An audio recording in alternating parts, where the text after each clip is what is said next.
সবাইকে নতুন বছরের অনেক অনেক শুভেচ্ছা। সবার নতুন বছর অনেক ভালোভাবে কাটুক। হ্যালো এভরিওয়ান, সবাই কেমন আছেন? তো এই ভিডিওটা দেখেই হয়তো বুঝতে পারছেন এটা কিসের ভিডিও। হ্যাঁ, এটা রূপকথার অ্যানুয়াল এক্সামের রেজাল্ট ফেস্টিভ্যালের প্রোগ্রাম, যেটা গতকাল নিউ ইয়ারের দিন অনুষ্ঠিত হয়েছে। গোটা একটা বছর বাচ্চাটার পিছনে কি পরিমাণ শ্রম দিলাম এবং আমার বাচ্চাটাও তা কিভাবে গ্রহণ করলো, এই সব কিছুর ফলাফল আজ পাবে।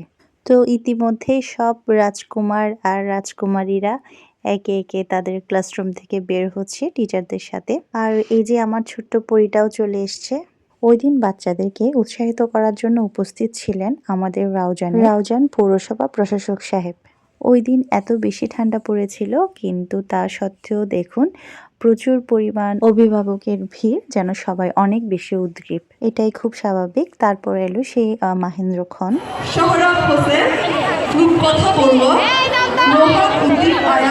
এই যে আমার ছোট রূপকথা মঞ্চে উঠে তার সার্টিফিকেট এবং গিফট নিয়ে গুটি গুটি পায়ে বন্ধুদের সাথে হেঁটে চলে আসছে। আর এদিকে বাইরে ছিল মার্কস লিস্ট। এখানে বাচ্চাদের টোটাল প্রাপ্ত নম্বর এবং ওদের ছবি দুটোই প্রকাশিত হয়েছে। এই যে আমার রূপকথার ছবিও এখানে এক্সেলেন্ট গ্রুপে দেখা যাচ্ছে।